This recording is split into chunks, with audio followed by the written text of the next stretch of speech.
Subscribe to my channel, comment, like and share. மறந்துடாமல் நம்முடைய சேனலை சப்ஸ்கிரைப் பண்ணிக்கங்க. ஃபஸ்ட்டு டென்ஸ் என்ன அப்படின்னு கேட்டால் சிம்பிள் ப்ரெசன்ட் டென்ஸ். இது ரெகுலராக நடக்கக்கூடிய டென்ஸ்னால இதுக்கு பேஸ் ஃபார்ம் தான் நீங்கள் யூஸ் பண்ணணும். அதாவது play. I play basketball every week. நான் ஒவ்வொரு வாரமும் கூடைப்பந்து விளையாடுகிறேன். ரெகுலராக பண்ணுறோம். இது ரெகுலராக ஒவ்வொரு வாரமும் ரிப்பீட்டடாக பண்ணுறோம். அடுத்த டென்ஸ் என்ன அப்படின்னா present progressive, present continuous tense. நான் பேசிக்கொண்டிருக்கிற தருவாயிலே ஒரு செயலானது நடைபெற்று கொண்டிருக்கிறது அப்படின்னு கூட சொல்லலாம்.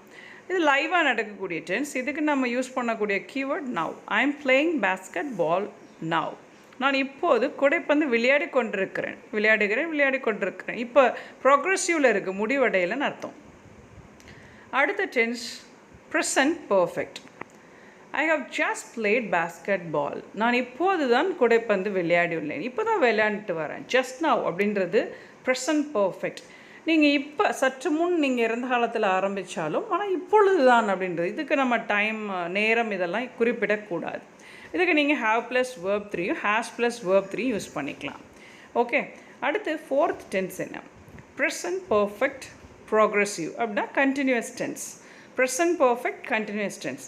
இது எப்படின்னா இறந்த காலத்தில் குறிப்பிட்ட ஒரு மணித்துளியில் தொடங்கின ஒரு வேலையானது இன்று வரை இப்பொழுதும் அது கண்டினியூ ஆகுது அப்படின்றது கூட சொல்லலாம். ஸோ இதை பாருங்கள். I have been playing basketball for 3 hours. அப்போ நான் இது இப்போ நீங்கள் 3 hours நீங்கள் டிவைட் பண்ணிக்கோங்க. 2 மணி நேரம் விளையாண்டுட்டுருக்கு, இன்னும் 1 மணி நேரம் இருக்குது விளையாண்டு முடிக்கிறதுக்கு.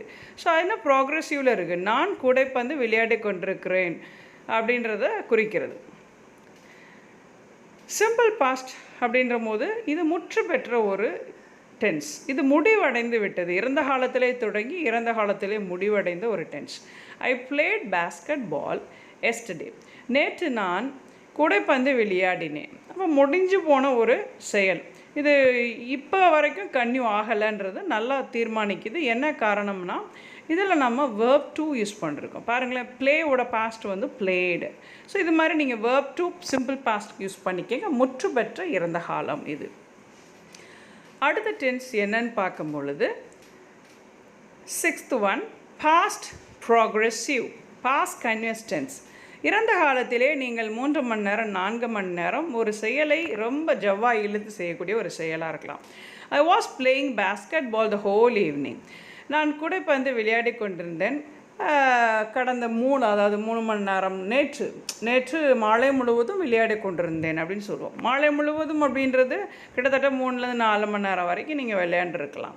ஆனால் இது இறந்த காலம். ஆனால் இறந்த காலத்தில் ரொம்ப நேரம் விளையாண்டதுனால அது ப்ராக்ரெசிவ்னு சொல்கிறோம். அதான் கண்டினியூஸ் அப்படின்னு சொல்லுவோம். அதனால தான் இதை பாஸ்ட் கண்டினியூஸ் டென்ஸ் அப்படின்னு நம்ம சொல்கிறோம். ஓகே. ஸோ இதை நீங்கள் கரெக்டாக யூஸ் பண்ணுங்கள். இதில் வாஸ் வேர் போட்டுட்டு நீங்கள் வாஸ்னா சிங்குலர், வேர்னா ப்ளூரல், அதோட வேர்ப் 1 ஐஎன்ஜி போட்டுக்கோங்க. ஸோ இது இறந்த காலத்தில் நீண்ட நேரம் நீங்கள் செய்த ஒரு செயல்.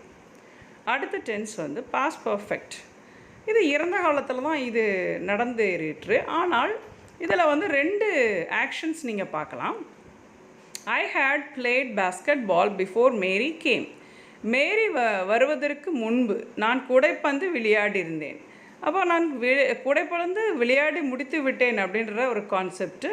மேரி வர்றதுக்கு முன்னாடி இப்போ விளையாடி முடித்து விட்டேன் அப்படின்ற அர்த்தம். இதில் 2 முற்று பெற்ற காரியங்கள் இடம்பெறுது. ஸோ அதை வித்தியாசப்படுத்துறதுக்கு தான் நம்ம ஹேட் ப்ளஸ் வேர்ப் 3 யூஸ் பண்ணுறோம். ஸோ அதனால் எது முன்னாடி நடந்துச்சு எது பின்னாடி நடந்துச்சு அதை மட்டும் நீங்கள் மறந்துடாமல் அண்டர்ஸ்டாண்ட் பண்ணிக்கங்க. ஓகே. அடுத்து 8th one past perfect continuous tense. Past perfect ப்ராக்ரெசிவ்னா இது இறந்த காலத்திலே குறிப்பிட்ட நேரம் நடந்து கொண்டிருந்தது. ஆனால் என்ன ஆயிடுச்சு அப்படின்னா அது அங்கேயே முற்று பெற்றுச்சு. ஆனால் ப்ராக்ரெசிவாக ரொம்ப நேரம் நடந்ததுன்னு கூட சொல்லலாம். இப்போ எக்ஸாம்பிளுக்கு I had been playing basketball when Mary came. ரொம்ப நேரம் நீங்கள் விளையாண்டுக்கிட்டே இருந்தீங்க மேரி வரும்பொழுது அப்படின்றது. ஸோ மேரி வரும்பொழுதும் நீங்கள் அப்போ அந்த ப்ராக்ரெசிவாக விளையாண்டுக்கிட்டு இருந்தீங்கன்னு அர்த்தம். ஸோ நான் கூடைப்பந்து விளையாடி கொண்டிருந்தேன் மேரி வந்த போது அப்படின்னா அப்போ விளையாண்டுக்கிட்டு இருக்கீங்க. ப்ராக்ரெசிவாக இருக்குது அந்த செயலானது. நீங்கள் அங்கே முடிக்கலை, விளையாடிட்டு இருக்கீங்க, விளையாடி கொண்டே பேசிகிட்டு இருக்கீங்க. அடுத்து பாருங்கள் ஃப்யூச்சர் டென்ஸ். இது எதிர்காலத்தை குறிப்பதுங்க. முற்றிலுமாகவே இது வித்தியாசமான ஒரு டென்ஸ். இது எதிர்காலத்தில் next week, next Sunday, Monday அப்படி சொல்லுவோம். அடுத்த வாரம் கூடைப்பந்து விளையாடுவேன். I will play basketball next week. அடுத்த வாரம் தான் இது. இதில் இன்னொரு யூசேஜ் இருக்குங்க. வில் வச்சு நீங்கள் verb on யூஸ் பண்ணி நீங்கள் ப்ராக்டிஸ் பண்ணிக்கலாம். ரெண்டாவது யூசேஜ் பாருங்களேன். ஃப்யூச்சர் போட்டு கோயிங் டு வச்சு நீங்கள் யூஸ் பண்ணிக்கலாம். ஆனால் அந்த டூக்கு அடுத்து நீங்கள் verb on கரெக்டாக அப்ளை பண்ணணும். I am going to play basketball this afternoon. இன்று மத்தியானம் நான் விளையாட போகிறேன். இன்று மத்தியானம் நான் கூடைப்பந்து விளையாட போகிறேன். ஸோ இதுவுமே ஃப்யூச்சர் டென்ஸ் தான். ரெண்டு யூசேஜஸ் நீங்கள் நல்லா படிச்சுக்கங்க.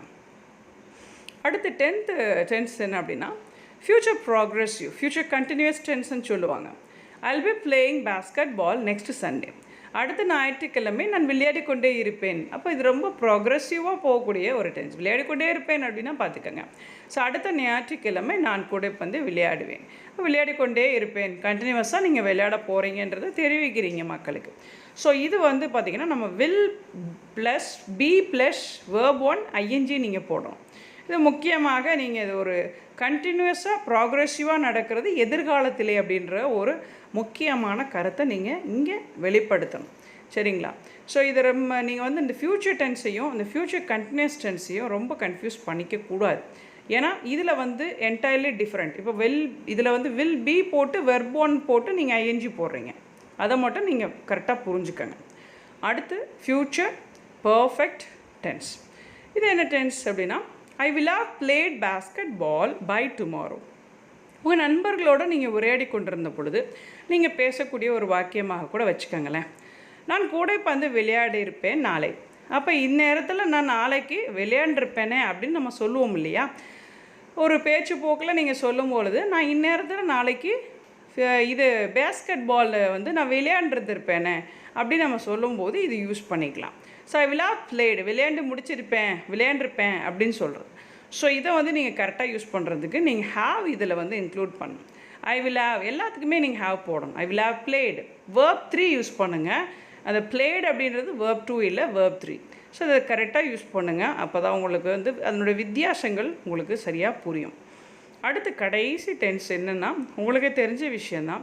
எல்லாமே ஒரே மாதிரி இருக்கிற மாதிரி உங்களுக்கு ஒரு ஃபீல் வரும். பட் கரெக்டாக நீங்கள் புரிஞ்சுக்கிட்டிங்கன்னா அந்த டென்சஸ் உங்களுக்கு தெளிவாகும். 12th ஒன் பாருங்கள். Future perfect continuous tense. இது என்னடா இவ்வளோ பெருசாக இருக்கே அப்படின்னு யோசிக்காதீங்க. இது ரொம்ப சிம்பிள்.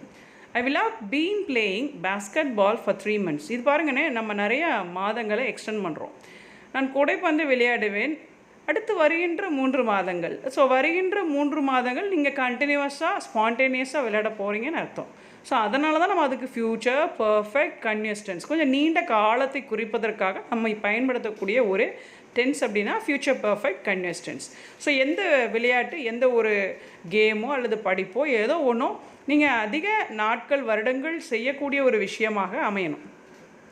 ஸோ இந்த வீடியோ உங்களுக்கு ரொம்ப பிடிச்சிருந்துச்சு, அப்படி புரிஞ்சிச்சு, ரொம்ப நல்லாயிருக்கு அப்படின்னு நினச்சிங்கன்னா லைக் பண்ணுங்கள், ஷேர் பண்ணுங்கள், கமெண்ட் பண்ணுங்கள். மறந்துடாமல் நீங்கள் காமெண்ட் பாக்ஸில் உங்களுடைய அபிப்பிராயங்களை தெரிவிங்க. தேங்க்யூ ஃபார் வாட்சிங். Bye bye, take care.